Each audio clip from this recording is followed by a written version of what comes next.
இறையேசுவில் என் அன்பு சகோதர சகோதரிகளே, ஆண்டவர் நாமத்திற்கு சோத்திரம். தினம் ஒரு ஜப வழியாக பேசிக்கொண்டிருப்பது உங்கள் அன்பு சகோதரன் பிரபு. எப்படிங்க இருக்கீங்க? இன்றைய நாள் எப்படிங்க போச்சு? உங்களுக்கு மகிழ்ச்சியாக இருந்தீங்களா? எப்போவுமே சந்தோஷமா இருங்க. ஆமீன். அன்பு சகோதர சகோதரிகளே, பரிசுத்த ஆவி உன்மேல் வரும், உன்னதமானவருடைய பலம் உன்மேல் நிழலிடும். லூக்கா 1 அதிகாரம் இறை திருவசனம் 35 சொல்லக்கூடிய அழகான வார்த்தைங்க. ஆமீன். அன்பு சகோதர சகோதரிகளே, ஆவியானவர் இன்றைக்கு உங்களை நிரப்புவார். நீங்கள் பலவீனமாக மாறும்போது உங்களுக்கு பலனாக நிற்பார். ஆனால் பரிசுத்த ஆவி உங்கள் மேல் இறங்கும்போது தெய்வீக பலன் எழும்பும் என்று வாக்குறுத்திருக்கின்றார். தேவ வல்லமையை உங்கள் வாழ்க்கையில் நீங்கள் காண்பீர்கள். இன்றைய நாள் நம் ஆண்டவராகிய இயேசு கிறிஸ்து பரிசுத்த ஆவியானவரை உங்களை தொட்டு அபிஷேகம் பண்ண போகின்றார். உங்கள் வாழ்க்கையில் எல்லாமே நன்மையெல்லாம் நிரப்பப்பட போகின்றது. நீங்கள் பரிசுத்தமாய் உணரப் போகிறீங்க வாழ்க்கையில். அது மட்டும் இல்லாமல் அழகான வேத வார்த்தை இன்றைய நாளில் லூக்கா 1:35 பார்த்தோம். அடுத்தது 2 கொரிந்தியர் 3 அதிகாரம் இறை திருவசனம் 17.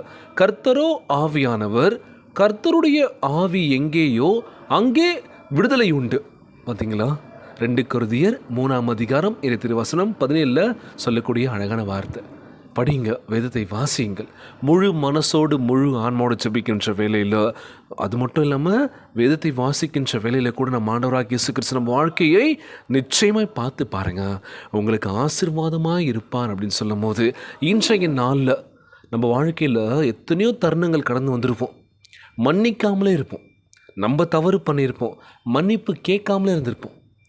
மன்னிக்க மறந்துருப்போம், மன்னிக்க ஏற்றுக்காமல் நம்ம என்ன பண்ணிப்போம், கடந்து போயிருப்போம். அதெல்லாம் வாழ்க்கை. மன்னிப்போம் மறப்போம், பார்த்துக்கலாங்க. எவ்வளோ விஷயங்கள் வாழ்க்கையில் நம்ம கடந்து வரோம். இன்றைக்கி நம்ம எதிரியை கூட நேசிக்க பழகணும்னு சொல்கிறார்ல ஏசப்பா. உன் எதிரியாக கூட இருக்கட்டும், அவனுக்காக நீ ஜெபி. அவங்ககிட்ட போய் பேசு, பிரச்சனை இல்லை. அவன் பேசலான்னு பிரச்சனை இல்லை, அவனுக்காக ஜெபிச்சுக்கோ.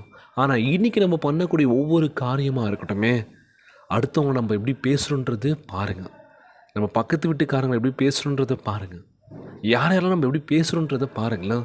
இந்த வாய் இருக்கலாம், வாய் சும்மாவே இருக்காதான். நல்ல விஷயத்தையும் பேசும், நல்லதை சொல்லும், எல்லாமே பண்ணோம். ஆனாலுமே நமக்கு பிடிக்காமல் போயிட்டா பயங்கரமாக பேசும். கொஞ்சம் நஞ்சம் பேச்சு பேசாது, பயங்கரமாக பேச ஆரம்பிக்கும். என்னடா இது, எவ்வளோ ஒத்துமையாக இருந்தீங்க, சமாதானமாக இருந்தீங்க, நல்லா இருந்தீங்க, அவங்கள பற்றி எவ்வளோ புகழ்ந்து பேசுனீங்க, ஆனால் இப்போது என்னடா இது அப்படின்ற மாதிரி இருக்கும்ல. ஸோ புரிஞ்சிக்க முடியாத நிலைமையில் நம்ம வாழ்ந்துட்டுருக்கோம். ஒரு குழப்பமான சூழ்நிலையில் இருக்கோம்ல. நீங்கள் மன்னிக்கும் போது, இதுதான் ரொம்ப முக்கியமான விஷயம், நீங்கள் மன்னிக்கும் போது உங்கள் இருதயத்தில் இளைப்பாறுதலை உண்டாக்கும். வியாதிகள் பறந்து போகும். இழப்புகள்லாம் நீங்கள் இழந்த எல்லாவற்றையும் நம் ஆண்டவராகிய இயேசு கிறிஸ்து மறுபடியும் கொடுக்க போகின்றார். இயேசுவின் சமாதானம் உங்கள் குடும்பத்தில் நிரம்பி வழிய போகின்றது. இந்த தெய்வீக மழையினால் புது ஜீவன், புது அன்பு, புது மகிழ்ச்சி ஆகியவை உங்கள் உள்ளத்தை நிரப்பும் அப்படின்னு சொல்லும் போது நிச்சயமாய் மன்னிங்கள், உங்கள் வாழ்க்கை மன்னிக்கப்படும். நம்ம ஆண்டவராகிய இயேசு கிறிஸ்து நம்ம கூட இருக்காருங்க. கலங்காதீங்க, சோர்ந்து போகாதீங்க, எதை பற்றி யோசிக்காதீங்க. யாரெல்லாம் நம்மளை எப்படி பேசினாங்களும் சரி, நீங்கள் அதை விட டபுள் மடங்காக பேசியிருக்கலாம். மன்னிப்பும் மறப்பும் சொல்லி கடந்து போனால் வாழ்க்கை சிறப்பாக இருக்கும் அப்படின்னு சொல்லுவாங்களாம். புது ஜீவன், புது அன்பு, புது மகிழ்ச்சி உங்கள் உள்ளத்தை நிரப்ப போகின்றது. அவனுடைய ஆசீர்வாதம் வாழ்க்கையில் கிடைக்க போதுங்க. கலங்காதீங்க, சோர்ந்து போகாதீங்கள், ஜெபியுங்கள். நாளைய தினம் ஒரு முக்கியமான நாள், நவம்பர் 2. இறந்த அனைத்து ஆத்துமாக்காக நம்ம ஜெபிக்கக்கூடிய நேரம் இது. முக்கியமான விஷயம் என்ன அப்படின்னா, அக்டோபர் மாதத்தை நம்ம கடந்து வந்தாச்சு. ஏகப்பட்ட வலி வேதனைகள் இருந்தாலும் சரி, ஆண்டவரை நல்லபடியாக முடிச்சு குத்தத்துக்காக நன்றி ஆண்டவரை ஜெபிச்சுட்டு புதிதாக நம்ம நவம்பர் மாதத்தை நம்ம அடியெடுத்து வச்சுருக்கோம். இந்த மாதம் முழுவதும் நம்ம ஆண்டவராகிய இயேசு கிறிஸ்து நம்மோடு பயணிக்க போக்கின்றார். எல்லாமே நல்ல விஷயங்கள் நடக்க போகுது. கலங்காதீங்க.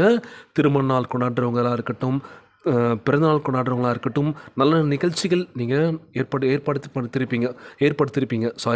அந்த நிகழ்வுகள் எல்லாம் நல்லபடியாக நடக்கணும்னு ஜெபிச்சுக்கலாம். கலங்காதீங்க, சோர்ந்து போகாதீங்க. நிச்சயமாக நம்ம ஆண்டவராகிய இயேசு கிறிஸ்து உங்கள் குடும்பத்தையும் ஆசீர்வதிக்க போக்கின்றார். கலங்கவே கூடாது. யார் என்ன சொன்னாலும் சரி, மறக்காமல் ஜெபியுங்கள்.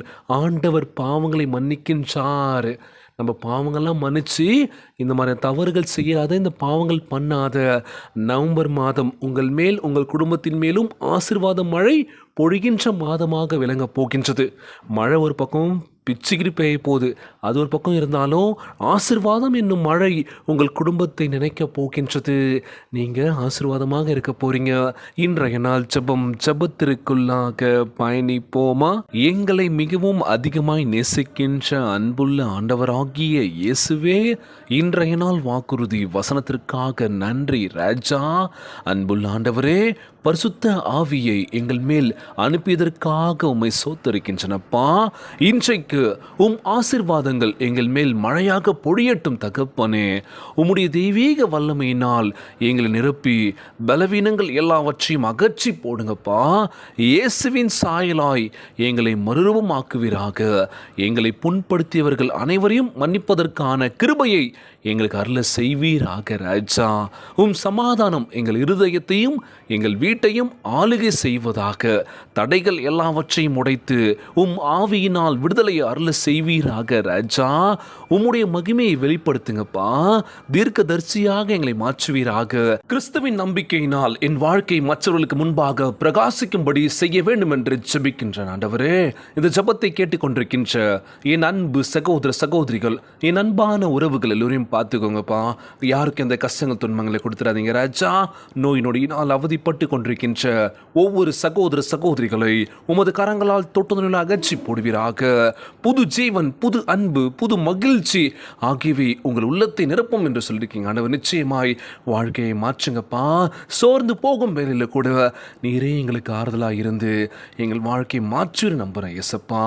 இந்த ஜெபத்தை கேட்டுருக்க அன்பான உறவுகள் ஒவ்வொரு நாள் ஒவ்வொரு விஷயத்தையும் பாதத்தின் முன்பாக அமர்ந்து ஜெபிக்கின்ற வேலையில் நிச்சயமாய் அவங்க ஜெப விண்ணப்பங்களை கேட்டு ஆசீர்வதிக்க வேண்டும் என்று கேட்குறப்பா. ஒவ்வொரு குழந்தை செல்வங்களை ஆசீர்வதிங்க. உடல் தெம்பும் வலிமையை தர வேண்டும் என்று கேட்குறப்பா. கணவன் மனைவிக்குள்ள ஒற்றுமையை கொடுங்க, சமாதானத்தை கொடுங்க சொல்லி கேட்குறப்பா. குடும்ப உறவுகள் எல்லாருமே மகிழ்ச்சியாக இருக்க வேண்டும் என்று இன்றைய நாள் ஜெபம் இயேசுவின் விலையேற பெற்ற நாமத்தினாலே ஜெபிக்கின்ற நல்ல பிதாவே, ஆமேன் ஆமேன். இயேசுவுக்கே புகழ், இயேசுவுக்கே நன்றி. மரியே வாழ்க. God bless you all.